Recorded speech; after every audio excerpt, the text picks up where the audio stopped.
Hey there, travelers. Before we dive into today's story, drop a comment below telling us where you're tuning in from. Now let's begin our journey into the unknown. I died on Highway 26, just outside Portland, at 11:47 p.m. on a Tuesday in October. The rain had been coming down for hours, turning the asphalt into a mirror that reflected nothing but my headlight and the occasional sweep of oncoming traffic. I was heading home from a shoot, some corporate event downtown. Boring as hell, but it paid the bills. My camera bag sat heavy against my back, strapped tight under my leather jacket. The weight felt reassuring, familiar. I never saw the truck. 1 second I was leaning into a curve, feeling the Ducati respond beneath me with that perfect mechanical grace I'd always loved. The next, there were headlights. Too bright, too close, too everything. And the world tilted sideways in a way that defied every law of physics I understood. The impact felt distant at first, a dull crunch, then pain, white-hot, absolute, as my chest connected with something solid, the guardrail maybe, or the road itself. It didn't matter. My ribs collapsed inward, puncturing my left lung. I felt it deflate, felt the blood filling spaces where air should be.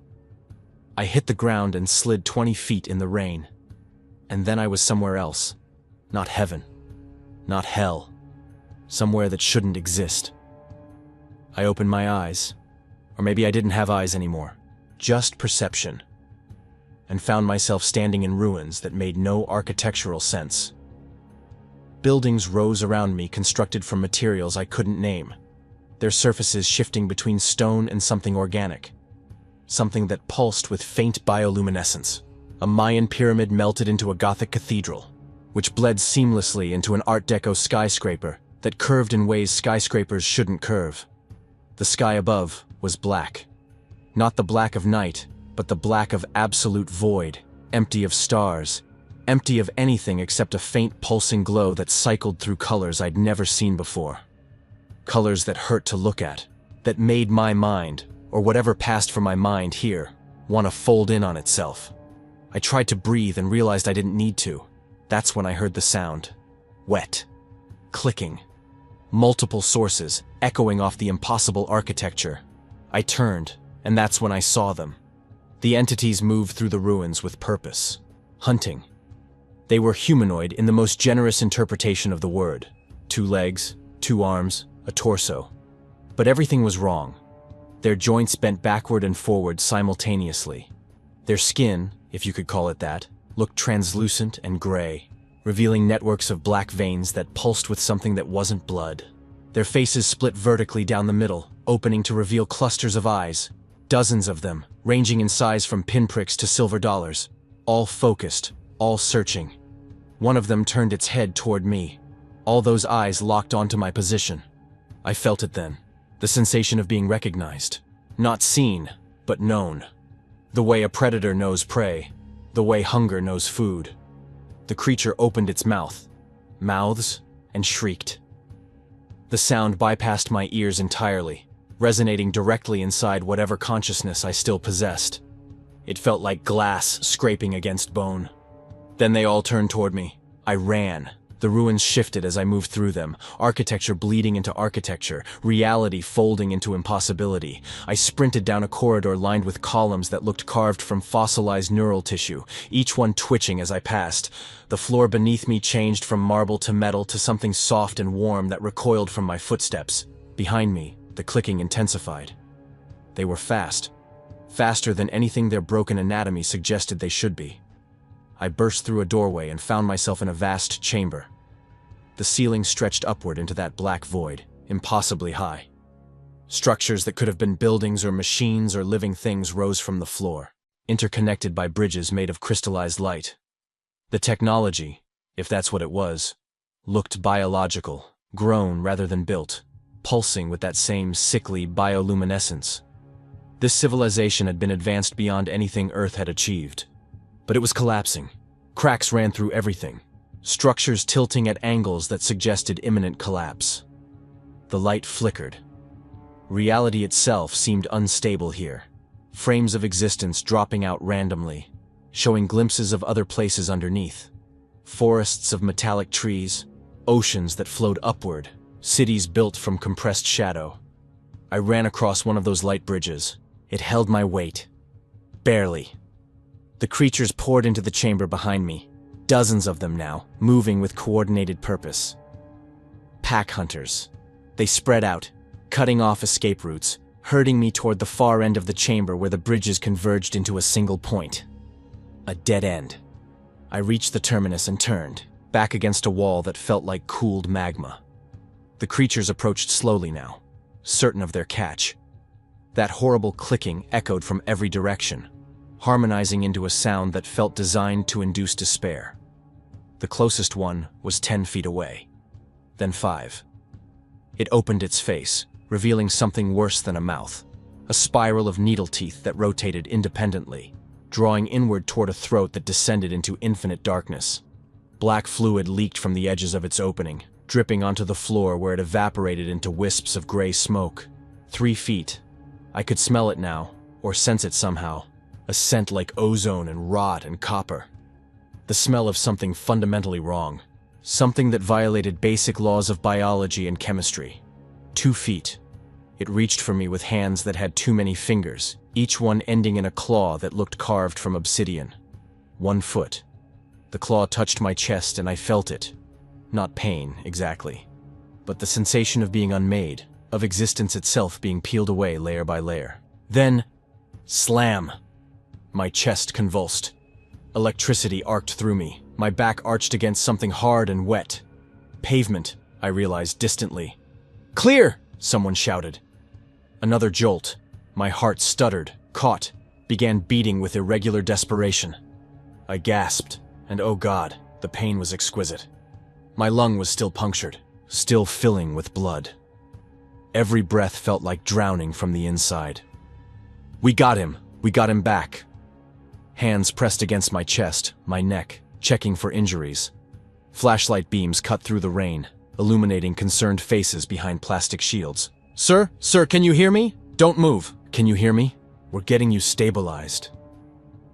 I couldn't speak, couldn't form words, because my mind was still there, still in those ruins, still feeling that claw touching my chest, still seeing those rotating teeth spiraling inward toward nothingness. 4 minutes and 17 seconds, they told me later. That's how long I'd been dead. 4 minutes and 17 seconds in that place. Portland General Hospital smelled like disinfectant and fear. I spent 3 days in the ICU, chest tube draining fluid from my lung, ribs wrapped so tight I could barely breathe. The physical pain was manageable. They had good drugs for that. The psychological pain was something else entirely, because I couldn't stop seeing them. Every time I closed my eyes, I was back there. The shifting ruins, the impossible sky, those creatures with their split faces and spiral mouths. The doctors chalked it up to trauma, hypoxia, the brain doing strange things when deprived of oxygen. They used words like hallucination and near-death experience and perfectly normal given the circumstances. But normal hallucinations don't have that kind of detail, don't maintain perfect internal consistency, don't feel more real than reality itself. I tried to convince myself they were right, tried to accept the rational explanation. For about 12 hours, I almost succeeded. Then the night nurse came in for vitals check. "How you feeling, Mr. Fain?" she asked, wrapping the blood pressure cuff around my arm. Her name tag read Kara Jane in neat print. "Been better," I managed. My voice came out hoarse from the breathing tube they'd had down my throat. She smiled, but it didn't quite reach her eyes. She'd seen too much to smile convincingly anymore. "You had quite a close call out there. 4 minutes is, well, it's a long time." "Yeah." I hesitated, then decided to risk it.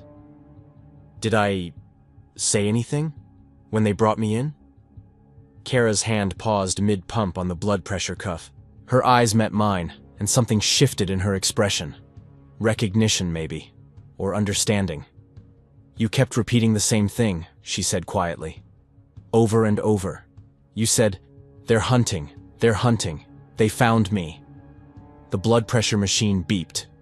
145/95. Elevated. "Kara," I said carefully, Have you heard other patients say things like that? She finished taking my vitals in silence, marking numbers on her tablet with practiced efficiency. When she was done, she glanced toward the door, checking if anyone was in the hallway. "There was a man 2 months ago," she said, voice barely above a whisper. "Car accident, just like you, dead for 3.5 minutes. When we brought him back, he was different. Kept talking about ruins, about things hunting him, about architecture that shouldn't exist." My heart rate spiked. The monitor betrayed me with a rapid beeping. "What happened to him?" I asked. Kara's expression went flat. "He checked himself out against medical advice. Haven't heard from him since." She paused. "But before he left, he told me something. He said, 'Tell the others who come back changed. They need to know it wasn't a dream. It's real. And we need to figure out what it means before it's too late.'" She left without another word, but I caught the way her hand trembled slightly as she closed the door. I stared at the ceiling tiles, counting them to keep my mind occupied. 64 in total. A perfect square. Order. Logic. The comfortable predictability of geometry.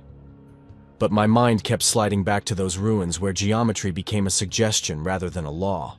Over the next 2 days, I became obsessed. The hospital had Wi-Fi and my phone had survived the crash intact. I started searching. Near-death experiences, NDEs, thousands of accounts spanning centuries. Most described light, peace, deceased relatives welcoming them home. The classic tunnel into heaven narrative. But there were others, outliers, people who described something different, something darker. I found forums, support groups, medical studies. And in the comments section of an obscure research paper, I found a post from 6 months ago. Username, Kamina. The ruins weren't ruins. They were occupied. The things living there aren't dead. They're active. They're hunting. And I think they're getting stronger. If anyone else has seen them, we need to talk. We need to understand what this place is before... The post ended abruptly. No follow-up. I clicked on the profile. Last activity, 6 months ago. I sent a message anyway, knowing it was probably pointless. Then I kept searching. 3 hours later, I found another account. This one on an NDE survivor forum, posted 8 months ago by someone named Peter A. year 1956. I've been researching this for years since my surgery. The experiences vary, but there's a pattern. Medieval accounts describe classical hell. Victorian reports mention industrial nightmares. Modern ones talk about technological ruins. It's like the same place appears differently depending on when you see it. Or maybe it's changing, evolving. I don't know. But I think religion didn't reveal these places to us. These places shaped our religions. We've been seeing glimpses of something real, something that exists beyond our reality, and interpreting it through cultural filters. I screenshot the post, hands shaking. That night, I barely slept.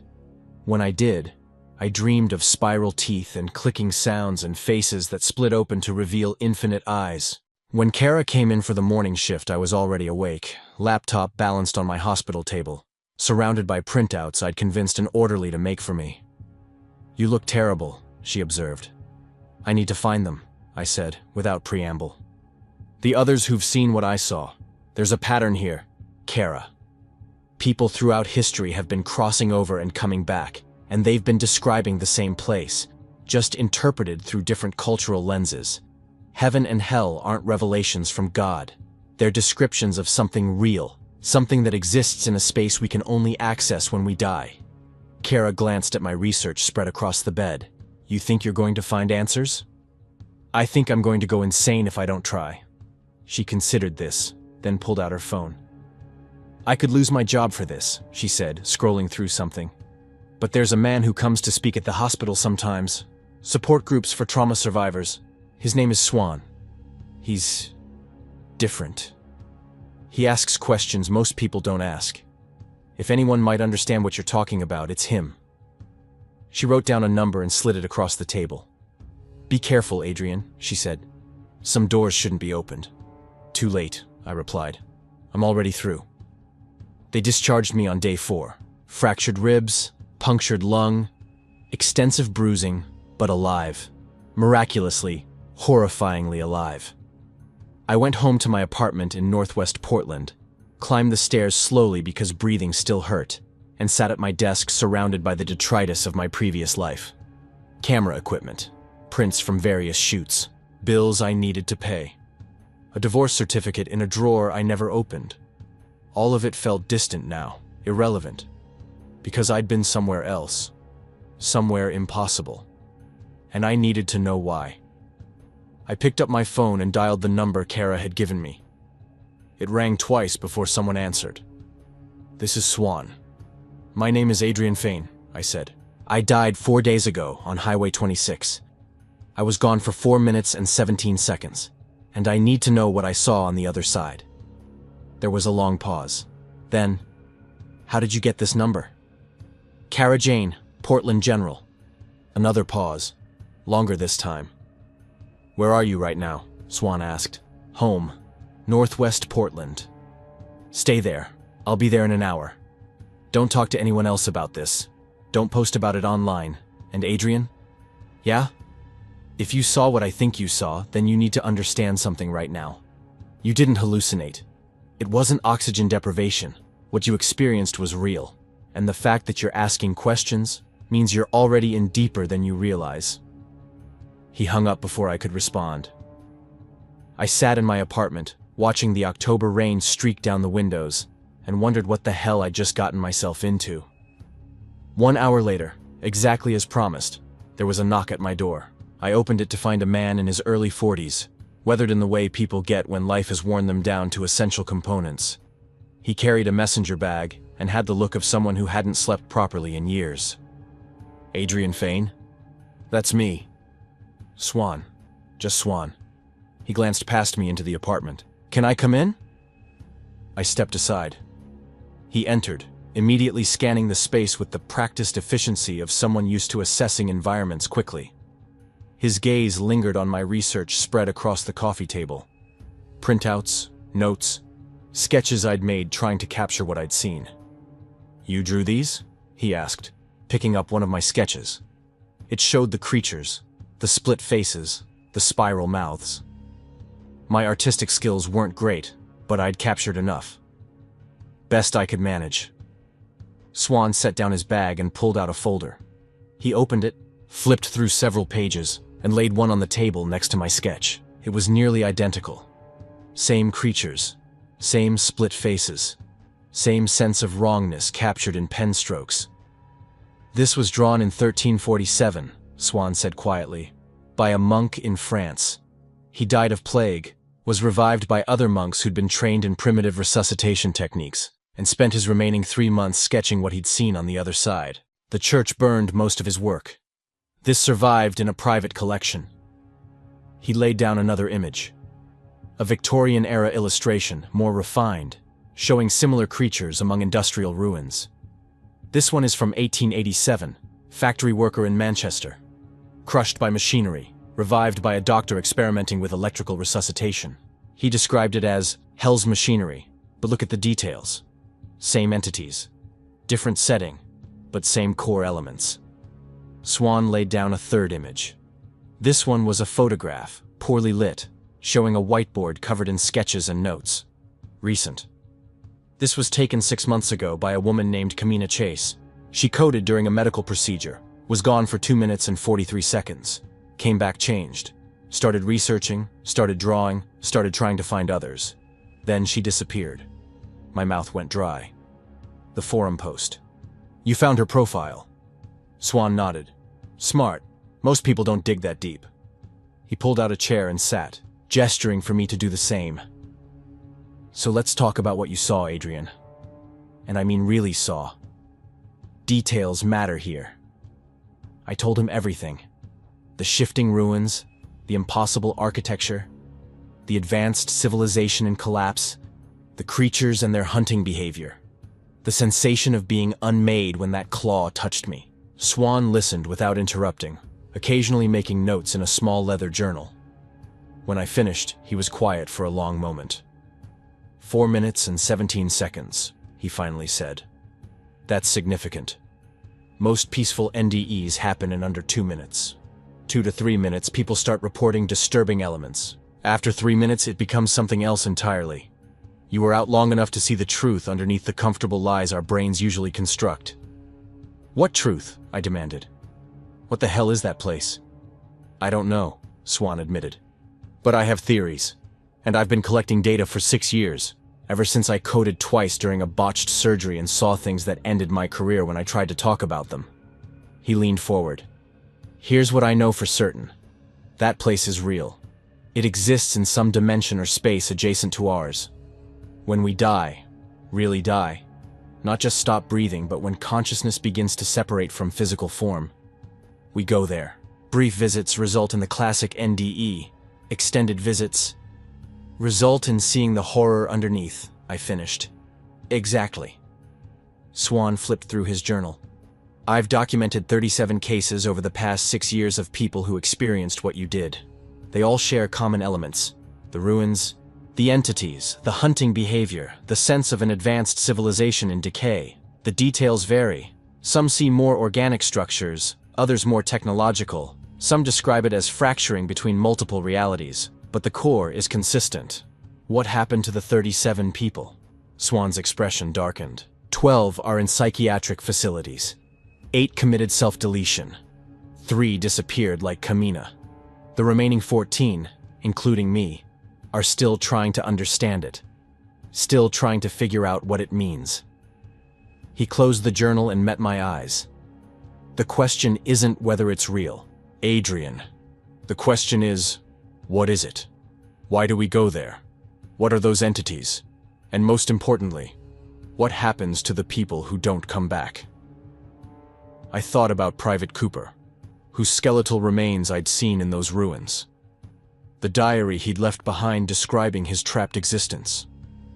The other bodies scattered throughout that impossible space. I need to know, I said. I can't just go back to taking corporate photos and pretending I didn't see what I saw. I know, Swan replied. That's why I'm here. Because you're asking the right questions, and you're not going to stop until you get answers. He paused. But I need to warn you, this obsession will consume you. It consumed me. It consumed Kamina. It destroys lives, Adrian. Because once you start asking these questions, you can't unknow what you've learned. I'm already consumed, I said. From the moment I opened my eyes in those ruins, I've been different, changed. I can feel it.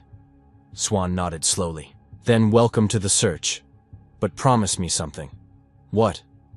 Promise me that no matter how desperate you get for answers, you won't try to go back deliberately. People have tried. Some used drugs. Some used controlled electrocution. Some just stopped their hearts voluntarily. None of them came back the same. And some didn't come back at all. I thought about those 4 minutes and 17 seconds. About the claw touching my chest. About the spiral teeth rotating toward infinite darkness. I promise, I lied. Because even then, sitting in my apartment with Swan's warnings echoing in my ears, part of me was already planning, already wondering, already calculating.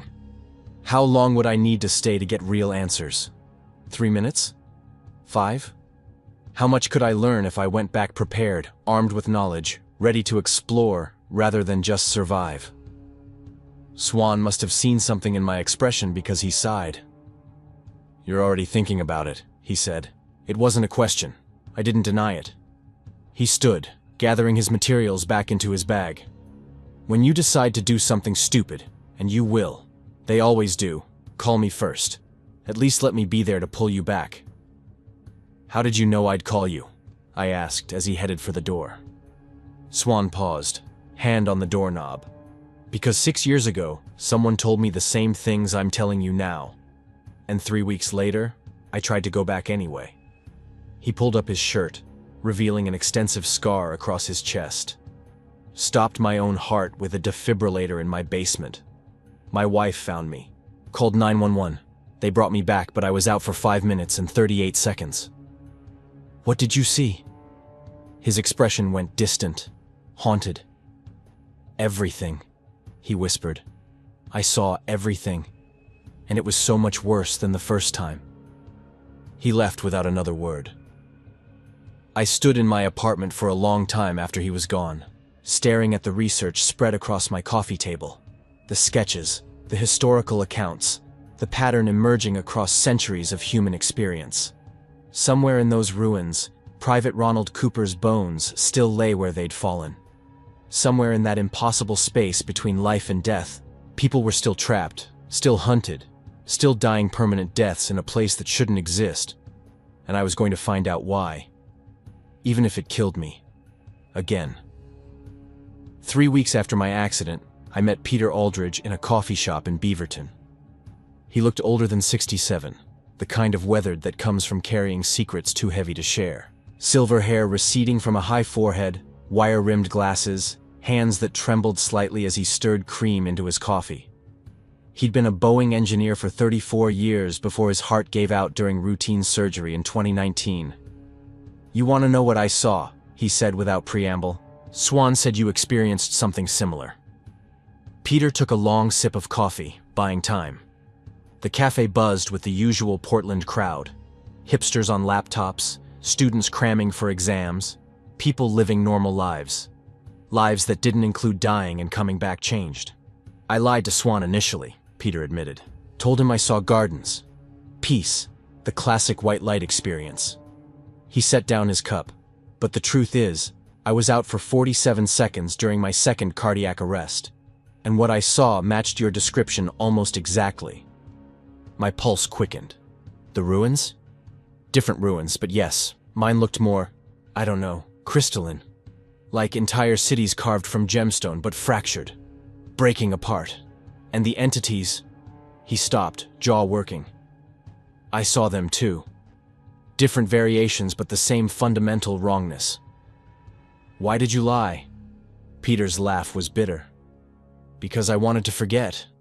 Because I had grandchildren who needed a grandfather who wasn't insane. Because admitting it was real meant accepting that everything I believed about death, about what comes after, was insufficient." He met my eyes.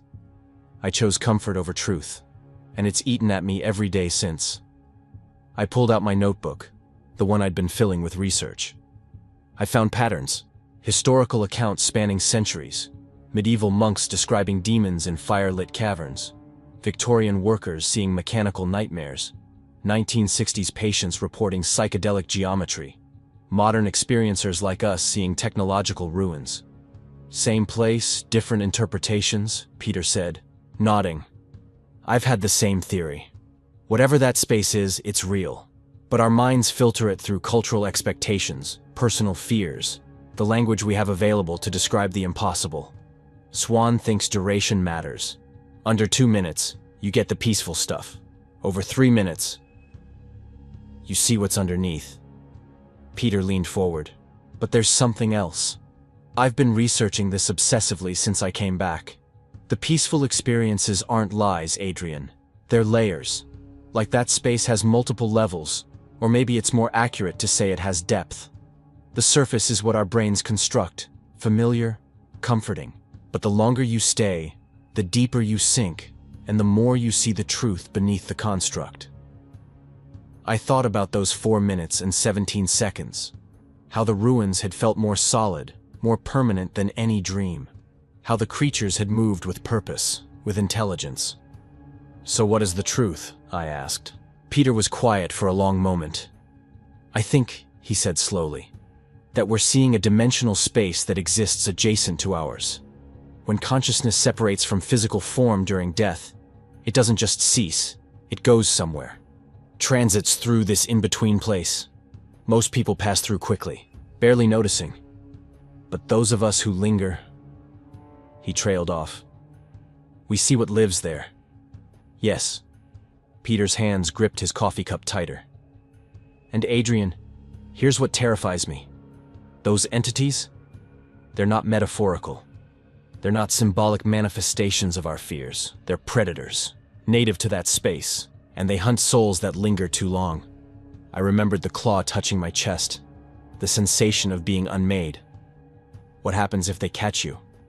"I don't know, but I found something during my research."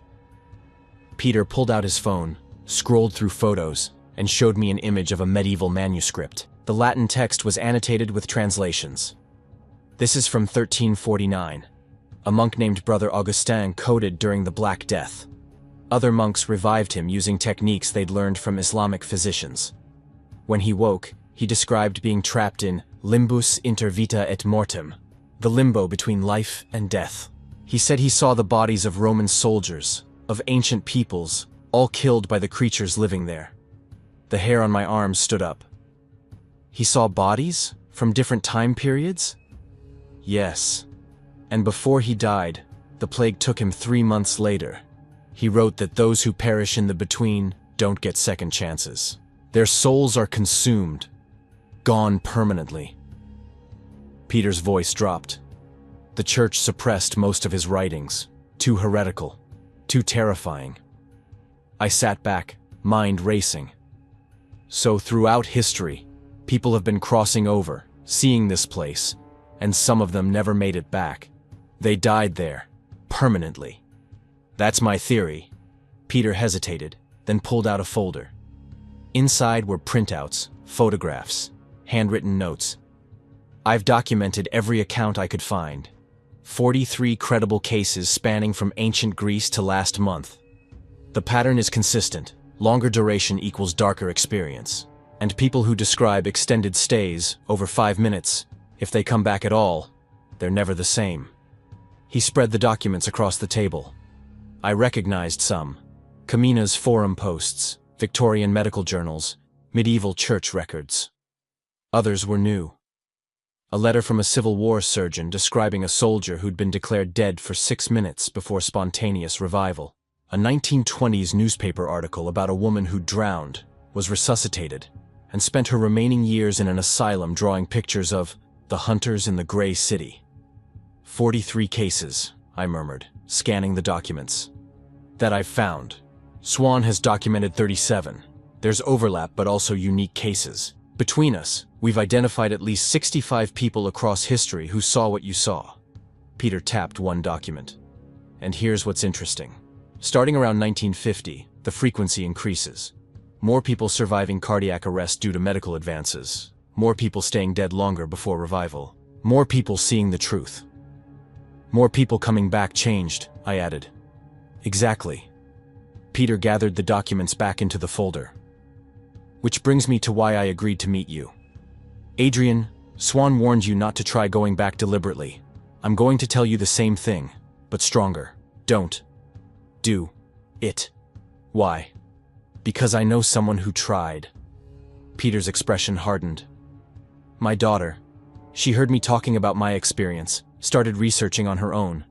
2 years ago, she attempted to induce cardiac arrest using a combination of drugs and controlled suffocation. She was found by her roommate, revived after approximately 8 minutes. The way he said approximately made my stomach drop. What happened to her? She's alive, technically. Peter's voice cracked, but she doesn't speak anymore. Just draws, constantly, obsessively. The same images over and over, ruins, entities, and something else. Something she saw deeper in that space. Something I can't identify from her drawings because it's too alien, too incomprehensible. He showed me a photo on his phone. A young woman, maybe 30, sitting in what looked like a care facility. The walls around her were covered in drawings, thousands of them, overlapping, creating a chaotic mural of horror.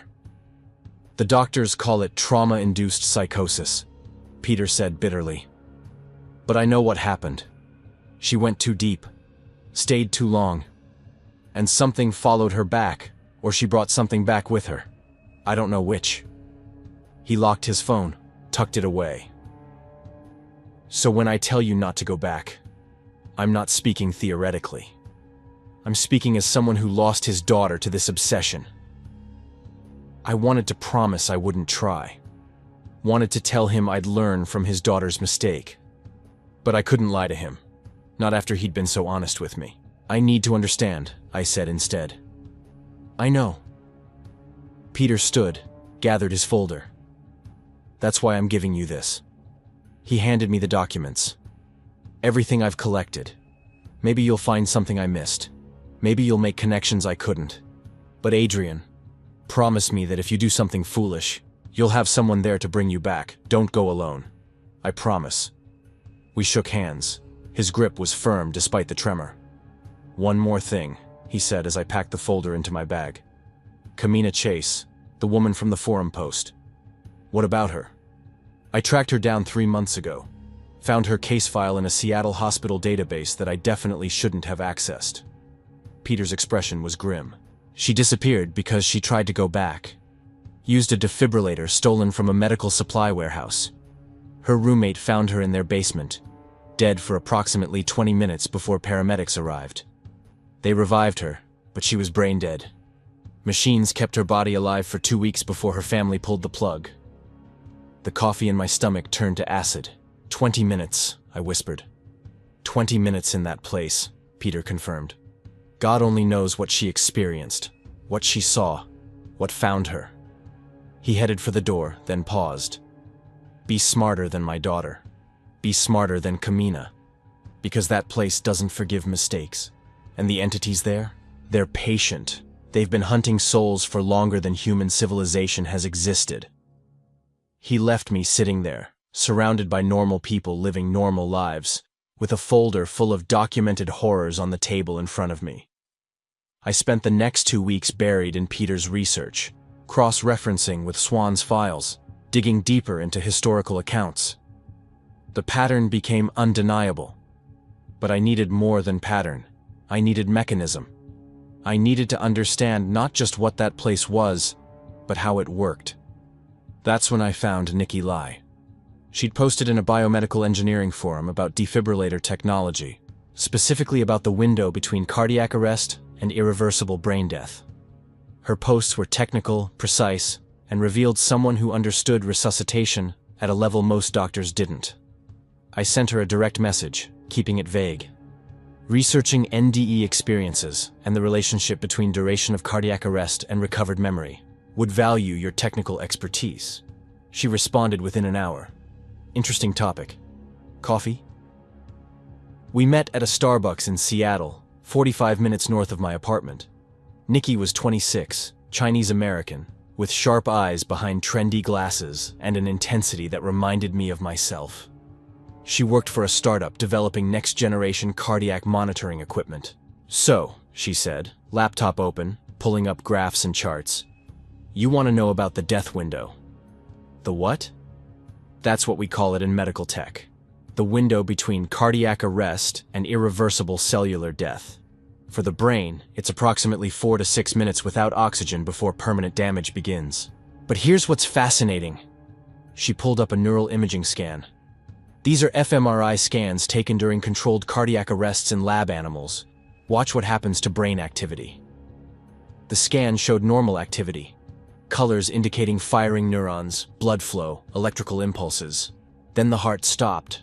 Brain activity didn't immediately cease. Instead, it spiked. A massive surge of activity lasting approximately 30 seconds, then rapidly declining. That surge, Nikki said. That's what researchers think causes NDEs, the brain firing everything it has left, creating vivid hallucinations as a last-ditch survival mechanism. What if it's not hallucination? I asked carefully. Nikki's expression shifted. What do you mean? I took a risk. Told her about my accident, about the ruins, about the research I'd been doing. I expected skepticism, maybe even mockery. Instead, she closed her laptop and leaned forward. My sister died 2 years ago, she said quietly. Sudden cardiac arrest. She was 24. I found her in her apartment, performed CPR while waiting for paramedics. They revived her for about 40 seconds, got her heart beating.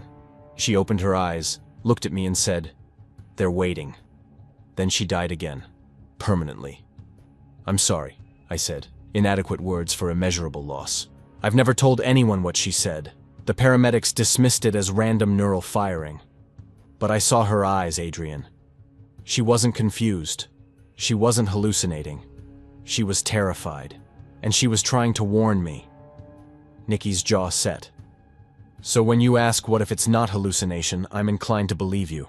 I showed her the research, Peter's documentation, the historical accounts, the patterns spanning centuries.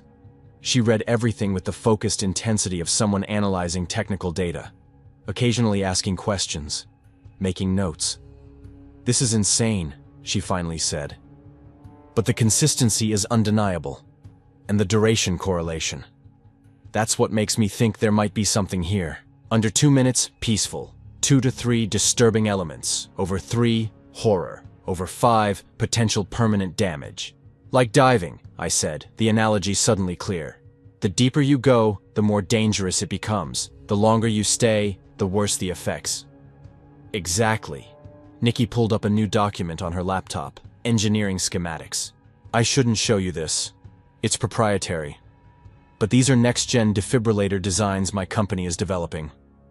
Precise control over electrical pulses, real-time cardiac monitoring, programmable revival protocols."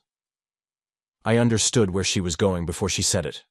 "You could use these to induce controlled cardiac arrest," I said. "Theoretically," she closed the laptop. "But it would be incredibly dangerous, illegal, ethically questionable at best." "But possible." She met my eyes. "Why are you asking?" "Because I need to go back. Not forever. Just long enough to understand. 30 seconds. Maybe a minute. With proper medical oversight, controlled conditions, someone monitoring to pull me back." "Are you insane?" Nikki's voice rose, drawing glances from other customers. She lowered it. "You want to deliberately kill yourself to investigate a place you barely survived the first time?" "I want answers," I said, "and I think that place holds them. Think about it. If this is real, if there's an actual dimensional space that consciousness transits through during death, that's the most significant discovery in human history. It would revolutionize our understanding of consciousness, death, the nature of reality itself." "Or it would kill you permanently," Nikki countered. "You read Peter's research. People who've tried this don't come back, right? Kamina died. Peter's daughter is catatonic. You're talking about playing Russian roulette with your consciousness. That's why I need someone who understands the technology. Someone who can monitor, who can pull me back precisely at the planned time. Someone who can make this as safe as possible." Nikki was quiet for a long time. "I can't help you kill yourself," she finally said. "I'm not asking you to. I'm asking you to help me investigate. Scientifically, methodically, with proper safety protocols." She stood, gathering her laptop. "I need to think about this. What you're proposing is..." She trailed off. "I'll contact you in a few days." She left without another word. 4 days later, she called. "If, and this is a massive if, I were to help you, it would be under strict conditions. Medical-grade equipment only. No more than 30 seconds of cardiac arrest. Full vital monitoring, and not just me there. You need a backup. Someone else who knows CPR, who can take over if I fail." My heart hammered. "You're saying yes?" "I'm saying I'll provide equipment and technical oversight. Nothing more. This is your decision, your risk. But..." She paused. "If you're going to do this anyway, better to do it with someone who actually knows what they're doing." "Thank you. Don't thank me yet. We need someone else. Someone you trust absolutely." I thought about Swan's warnings, about Peter's daughter, about Kamina's death. Then I called Peter. "You want me to what?" he said when I explained. "Be there. Monitor. Help Nikki pull me back if something goes wrong. Adrian, I told you not to do this. And I'm doing it anyway. The question is whether you're going to help me do it as safely as possible, or whether I'm going to try this alone and probably die." Silence on the line. "You manipulative bastard," Peter said, but there was resignation in his voice. "Fine. I'll be there. But only for 30 seconds, not a microsecond longer." 30 seconds, I agreed. We planned meticulously. Nikki acquired a defibrillator. She claimed it was for company testing, which was technically true. Peter provided medical supplies from contacts he still had in the healthcare industry. We established protocols, backup plans, emergency procedures. The location was my choice. My basement apartment in Tacoma. I'd moved there after the divorce, preferring isolation to memories. Dark, quiet, private. Perfect for something this insane. We scheduled it for a Saturday night. Weather forecast showed storms rolling in, but that was fine. Better even. No neighbors would hear anything over the thunder. The day arrived faster than I expected. Saturday night, 9:47 p.m. My basement was dark except for the glow from medical monitors Nikki had set up. The defibrillator sat on a metal cart, cables snaking across the concrete floor. Peter stood by the door, arms crossed, expression unreadable. "Last chance to back out," Nikki said, attaching electrodes to my chest. The adhesive felt cold against my skin. "I'm doing this." "Your funeral," she muttered, then caught herself. Bad choice of words. Peter checked the cardiac monitor. Heart rate elevated. 110 BPM. "You're anxious." "Wouldn't you be?" "I was," he said quietly. 6 years ago when I tried something similar, and I regret it every day." Thunder rumbled outside. Rain began hammering against the small basement windows. "Atmospheric conditions are irrelevant to the procedure," Nikki said, adjusting the defibrillator settings. "But the isolation is good. Nobody's going to interrupt." She met my eyes. "Once I activate this, your heart will stop. You'll lose consciousness almost immediately. We'll monitor for exactly 30 seconds, then I'll shock you back. You understand?" "I understand. If something goes wrong, if your heart doesn't restart, if you seize, if you show signs of distress, Peter and I will perform full resuscitation protocol. You might not get your full 30 seconds. "I understand," I repeated. Peter placed a hand on my shoulder. "What you're about to do is the dumbest thing I've ever witnessed. But I admire your courage, even if I question your sanity." "Thanks, I think." Nikki held up the defibrillator paddles. "Ready?" I lay back on the old couch I'd pulled into the center of the room. The monitors beeped steadily, tracking my elevated heart rate.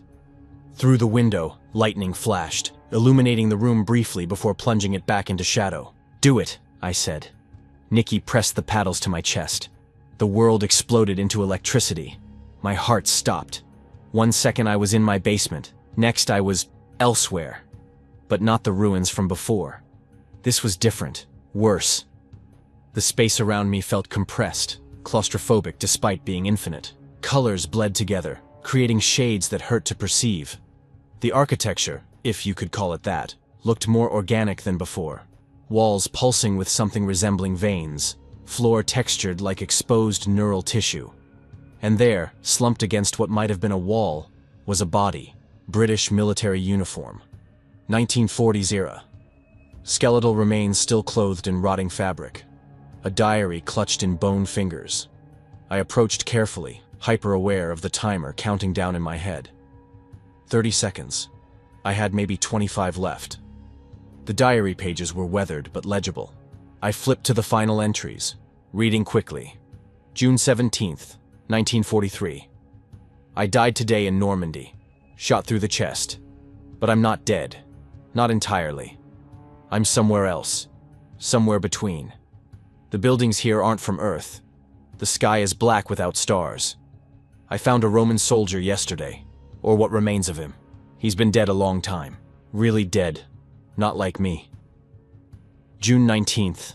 Found more bodies. Medieval night. Someone in strange clothing I don't recognize. All killed by the things that hunt here. June 22nd. I understand now. We're not fully dead when we arrive. Our souls transit through this place while our bodies cling to life elsewhere. But if you stay too long...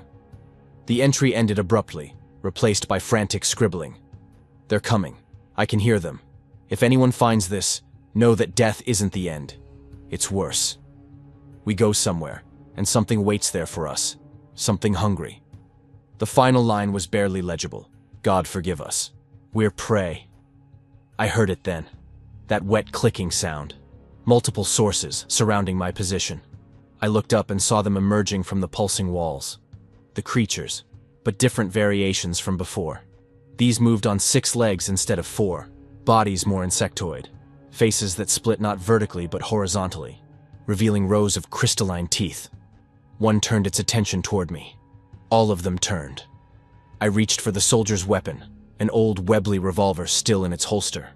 My hands passed through it first, but then I concentrated, and it solidified in my grip. Heavy. Real. Or as real as anything in this place. The creatures advanced. I had maybe 10 seconds left. 5 of them now, coordinating their approach, cutting off escape routes. Intelligent, patient, experienced hunters. 5 seconds. The closest one was 8 feet away. 3 seconds. It lunged. I fired. Slam! My chest convulsed. The defibrillator shocked me back into my body with violent force. I gasped, back arching, every nerve ending screaming. "He's back!" Nikki's voice, distant and echoing. Heart rate resuming, rhythm irregular but stable. I opened my eyes to the dark basement, to Peter's worried face hovering above me, to Nikki checking monitors with professional efficiency. 29 seconds, Peter said, voice shaking. "We pulled you at 29 seconds, 1 second before threshold." I couldn't speak, could only lie there gasping, feeling my heart hammer irregularly in my chest, tasting copper and ozone and something else, something that didn't belong in human mouths. "Adrian?" Nikki leaned close. "Can you hear me?" I nodded weakly. "What did you see?" I tried to speak, failed, tried again. "Private Ronald Cooper, British soldier. Diary." "He's delirious," Peter said, but Nikki held up a hand. "No, let him talk." It took me 10 minutes to explain everything. The different location, the body, the diary entries, the realization that the soldier's soul had been trapped there while his body died in France, the other bodies from different eras, and the creatures. Always the creatures. "So it's confirmed," Peter said quietly. "People who die there, die permanently, their souls consumed by whatever those things are." I sat up slowly, head spinning. "There's more. The soldier, Webb, he said we transit through that place. Our souls separate from physical form and pass through that dimension. Most people move through quickly, but those who linger become prey," Nikki finished. "Yes." I looked at Peter. "Your daughter, the woman from the 1920s, Kamina. They didn't just see too much, they stayed too long, and something in that place marked them, followed them back somehow, or left an impression so deep it broke their minds." Thunder crashed outside, rattling the windows. "We can't do this again," Peter said firmly. "Adrian, you got lucky. 1 second longer and—" I know. I did know. I'd felt the creature's presence, felt their hunger, felt how close they'd come to catching me. But now we know more. We know it's real. We know the mechanism. We know the danger. "We know enough to stop," Peter insisted. But Nikki was looking at the monitors, at the data she'd collected during my 30-second death. "The brain activity," she murmured. "It's not what the literature predicts. There's organization here, structure, like consciousness actually is going somewhere, not just hallucinating." "Nikki," Peter said warningly. "I'm not saying we should do it again," she said quickly. "I'm saying this is significant. This is evidence that consciousness might genuinely separate from physical form during death, that there might actually be somewhere it goes." We spent the next hour debriefing, recording everything I'd experienced in meticulous detail. Nikki analyzed the medical data. Peter compared my account to historical records, finding unsettling parallels. At midnight, they left. Peter gave me one last warning look. Nikki made me promise to call if I experienced any delayed effects, neurological issues, behavioral changes, intrusive thoughts. I promised, knowing I was lying, because I could still feel it. That place, like a thread connecting me to it, pulled taut but not broken, and I wanted to go back. 3 days later, Peter called me. "I need to go," he said without preamble. "What?" "To that place. I need to see it again. I've spent 6 years trying to forget, trying to convince myself it was hallucination or trauma or anything except real. But after witnessing your experience, after seeing the data, after comparing the accounts..." His voice cracked. "I need to know if my daughter is still there somehow. If there's anything left of her in that place." "Peter, that's insane. You said yourself..." "I know what I said, but I can't live with not knowing. Not anymore." He paused. "I need you to help me. Same protocol. 30 seconds. You and Nikki monitoring." I thought about warning him off. about all the reasons this was a terrible idea, about how this obsession consumed everyone it touched. Instead, I said, "When?" "This Saturday. Your basement again. Same storm system is forecasted. I've already contacted Nikki. She's reluctant, but agreed. Peter, if you do this, I know the risks. I'm going anyway. Will you help me, or do I try this alone?" The same manipulation I'd used on him turned back around. "I'll help," I said. Saturday arrived with the promised storm. Heavier than last week, wind rattling my basement windows, rain drumming overhead in a constant roar. Peter arrived at 9 p.m. carrying a small bag. He looked older than last week, as if the decision had aged him rapidly. Nikki set up the same equipment, running the same checks. But there was tension in the air that hadn't been there before.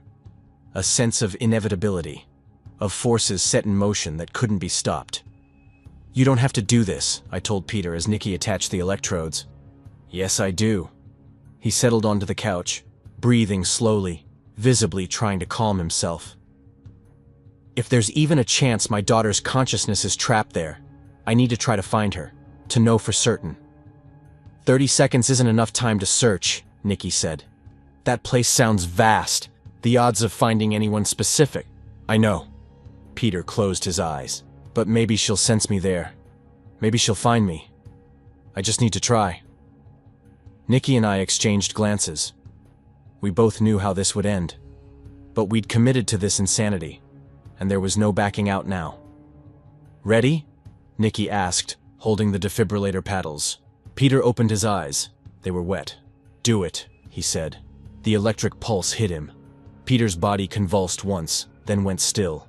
The cardiac monitor flatlined with that horrible continuous tone. Nikki started the timer. 30 seconds starting now.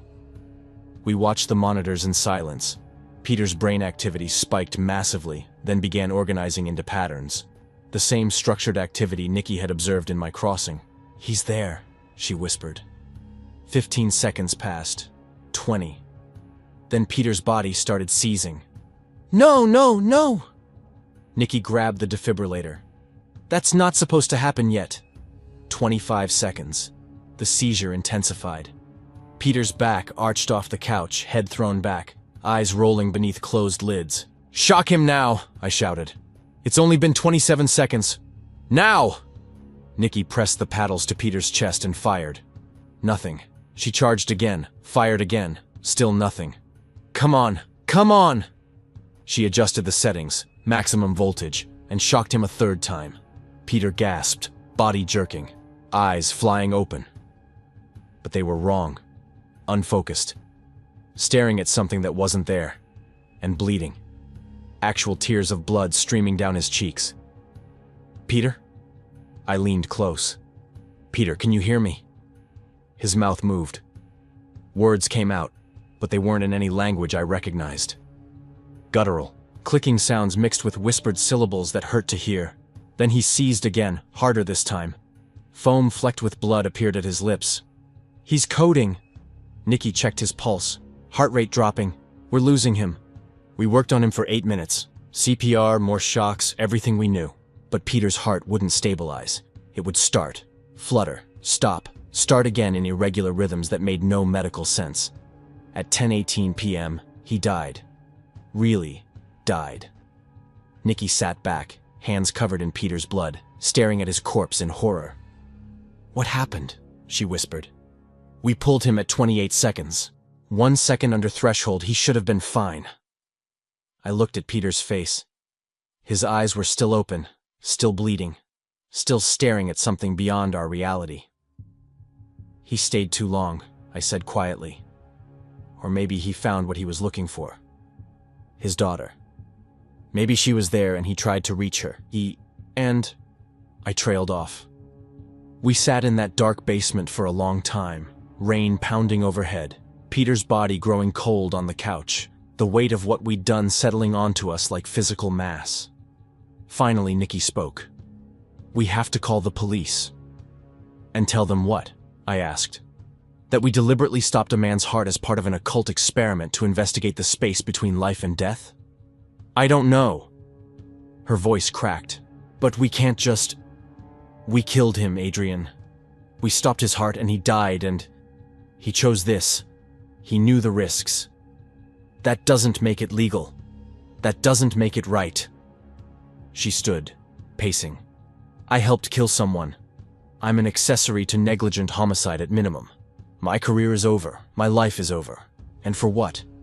For proof that there's some nightmare dimension full of monsters? What good does that do anyone? I didn't have an answer. We called 911. Told them we'd found Peter collapsed, performed CPR, but couldn't save him. The EMTs arrived within 12 minutes, pronounced him dead at scene. The police came after, asking questions, taking statements. The defibrillator was gone. Nikki had hidden it before they arrived. So were the monitors and medical supplies. All they found was two people trying to save a friend who'd had a sudden cardiac event. The police bought it. Why wouldn't they? People died of heart attacks every day. They took Peter's body away. 3 days later, I was arrested. Someone had found Peter's journal. All his research on NDEs, his notes about our planned experiment, his signed consent form acknowledging the risks. The charges: criminally negligent homicide, reckless endangerment, illegal medical practice. Nikki was arrested too, but her lawyer got the charges reduced. She testified against me in exchange for probation, claiming I'd coerced her involvement, which wasn't entirely false. I had pushed for this, had made it happen. The trial lasted 6 weeks. The prosecution painted me as a delusional obsessive who'd convinced a vulnerable old man to participate in a deadly experiment. They brought in psychiatric experts who testified about trauma-induced psychosis, dissociative disorders, how my accident had broken my grip on reality. My defense attorney tried to argue that Peter had initiated contact, that he'd volunteered, that everything had been consensual. But the jury saw the research, the photos, the detailed plans. They saw someone who'd deliberately stopped another human being's heart. They deliberated for 4 hours, guilty on all counts. The judge sentenced me to 12 years at Oregon State Penitentiary. Your obsession cost a man his life, she said from the bench. Whatever you think you saw during your accident doesn't justify what you've done. You're a danger to yourself and others. You need help, Mr. Fain, and you're going to get it behind bars. 6 months in Oregon State Penitentiary. My cell was 8 by 10 feet. Concrete walls, steel bunk, toilet in the corner, and a cellmate named Kamina, who'd taken his cousin's name after she died from an overdose. The same Kamina whose forum posts I'd found months ago. You really believe that stuff? He asked one night after lights out. The other side? I don't believe it, I whispered into the darkness. I know it. The other inmates called me Ghost, Deathwalker, the crazy photographer who killed an old man trying to prove there was life after death. They kept their distance, which suited me fine. But I wasn't broken. I was planning. Because I'd learned something during my 29 seconds in that place. Something about the mechanics of crossing over. About how consciousness separated from flesh and traveled to that dimensional space. And I was going back. One way or another. The opportunity came through Dr. Swan. Yes, that Swan. He'd gotten himself transferred to the prison medical wing 3 months after my arrival. When I requested an appointment for heart palpitations, he examined me, then quietly said, "Peter sent me his research before he died. All of it." "Why are you here?" I asked. "Because you were right about everything." He closed the exam room door. "And because it's getting worse." He showed me data on his phone, reports from around the world of people experiencing spontaneous crossings. No cardiac arrest needed. Just sudden dissociative episodes where they'd report seeing the ruins, the entities, the between space. "The barrier is thinning," Swan said. "Peter's extended stay, 28 seconds, but his seizure suggests his consciousness lingered longer. It opened something, created a weak point, and things are starting to bleed through." I thought about Peter's eyes, bleeding and unfocused, staring at something beyond our reality. "What do you need from me?" I asked. "Nothing yet. But when the time comes..." He glanced toward the door. "The medical wing has old defibrillation equipment. Access is restricted, but not impossible." He left before I could respond. The months crawled by. I spent them reading everything I could access through the prison library. quantum physics, consciousness studies, near-death research, dimensional theory. I was building a framework. A theory about what that place actually was. Not heaven, not hell. Something older. A dimensional membrane that all consciousness had to pass through during the transition from life to death. Most souls moved through quickly, barely registering the space. But those who lingered, by accident or design, encountered the native predators that hunted there. The entities weren't demons. They were evolved hunters, perfectly adapted to their environment, feeding on the spiritual energy of trapped souls. And throughout human history, people who'd glimpsed this place had tried to describe it using the only frameworks available: religious, mythological, cultural. They'd created stories about afterlife, about judgment, about paradise and punishment. But the truth was simpler and more terrifying. We were prey. It happened on a Tuesday night during a thunderstorm. I was lying in my bunk, listening to rain hammer the prison roof, when I felt it. A shift in the air, a drop in temperature, reality rippling at the edges. I sat up slowly. Kamina was snoring below me, oblivious. In the corner of the cell, shadows deepened unnaturally. The concrete wall seemed to pulse, membrane thin, and through it I could see the other side, the ruins, the black void sky, and movement. Something approaching the barrier from the other direction. One of the entities pressed against the dimensional wall, its split face opening, revealing those spiral teeth rotating hungrily. It sensed me through the barrier, recognized me from my previous crossings. I should have been terrified. Instead, I felt vindicated. The barrier was failing. Peter's death had weakened it, and now the entities were testing it, probing for ways through. I climbed down from my bunk and approached the corner. The entity tracked my movement, all those eyes focusing on me simultaneously. I reached out, hand trembling, and touched the rippling shadow. My fingers passed through. Cold. Absolute cold. And on the other side, I felt something solid. Wrong. Alive. I pulled my hand back quickly. The entity on the other side clicked excitedly, pressing harder against the barrier. Then the moment passed. Reality solidified. The shadows returned to normal. The cell was just a cell again. But I knew. The crossings weren't accidents. They were incursions. The entities were finding ways to reach through, to touch our reality, and eventually, they'd break through entirely. I requested another medical appointment the next morning. Swan examined me, noted my elevated vitals, then dismissed the guard. Once we were alone, I told him what I'd seen. His expression confirmed my fears. It's happening faster than I predicted. We've documented 17 similar incidents in the past month. People experiencing reality bleeds, seeing through to the other side without dying first. What happens when the barrier collapses completely? I asked. I don't know. But based on historical accounts of mass hysteria, plague visions, apocalyptic prophecies, I think it's happened before. Briefly, temporarily, and it drove entire populations insane. He pulled up images on his phone. Medieval paintings depicting demons emerging from thin air. Accounts of villages experiencing collective hallucinations. What if those weren't metaphorical? What if the barrier has failed before, allowing the entities through, and humans interpreted it as religious apocalypse? I thought about the ruins, the advanced civilization in collapse. What if it's not just happening here? What if there are other realities, other Earths, where the barrier failed completely? Swan's silence was answer enough.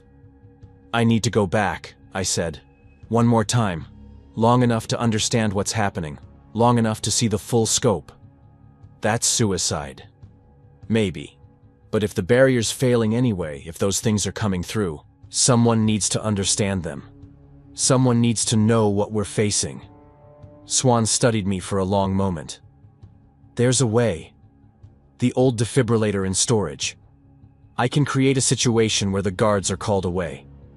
You'd have maybe 3 minutes alone in the medical wing. 3 minutes to die and come back? If you come back at all. He met my eyes. Peter didn't. Kamina didn't. My success rate with deliberate crossings is 0%. I'm doing it anyway. I know. He pulled out a small key. Friday night, 11 p.m. The guards do a shift change. You'll have a medical emergency, chest pain, difficulty breathing. They'll bring you to the wing. I'll be there. And then... He trailed off. And then we'll see if I'm as crazy as everyone thinks. That night, I couldn't sleep. That night, I lay in my bunk staring at the ceiling while Kamina snored below. Thunder rumbled outside. Another storm. My hand still throbbed where I'd touched the dimensional tear earlier. The cold hadn't left it. I thought about Peter. About Private Cooper's diary. About all the bodies scattered across that impossible space. The barrier was failing. Soon, those things would break through. Swan had given me the information I needed. The old defibrillator in storage. Guard shift patterns. A 3-minute window when the medical wing would be unsupervised. Everything I needed for one final crossing. Not 30 seconds this time. Long enough to find answers. Long enough to understand if there was any way to stop what was coming. It would probably kill me permanently. But what choice did I have? I pulled out my notepad and wrote, "If you're reading this, I'm dead. The other side is real. The entities are real. They're coming." I went back to find a way to stop them. Humanity needs to prepare. Adrian Fane. I tucked the note under my mattress. Lightning flashed through the window. In that burst of light, I saw it clearly, the dimensional tear in the corner, larger now. The ruins visible through it. I climbed down and approached the corner. Reached out my hand and pressed it against the membrane. It gave slightly. On the other side, I felt movement.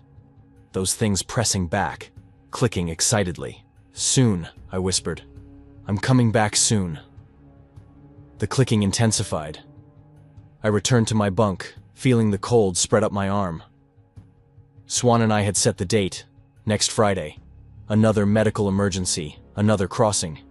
But this time, I wasn't coming back quickly. I was going to stay as long as it took. Long as the other prisoners called me Ghost. They had no idea how right they were. I'd already died twice. What was one more time? Someone had to try. Someone had to fight.